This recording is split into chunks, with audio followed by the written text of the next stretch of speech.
कल कल गाऊंगी जब मेरा दादा खेड़ा बोतल की मैं जब मेरा दादा खेड़ा बोतल की मैं खीर बन जाऊंगी मलिदा बन जाऊंगी खीर बन जाऊंगी मलिदा बन जाऊंगी अपने दादा खेड़े न मैं भोग लगाऊंगी अपने दादा खेड़े न मैं भोग लगाऊंगी जब मेरा दादा खेड़ा दर्शन देव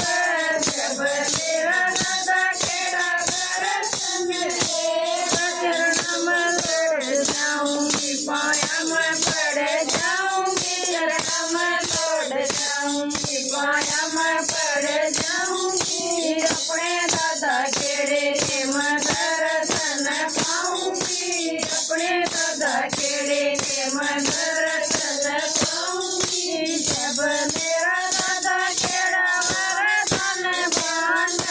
जब मेरा दादा खेड़ा वरदान बांध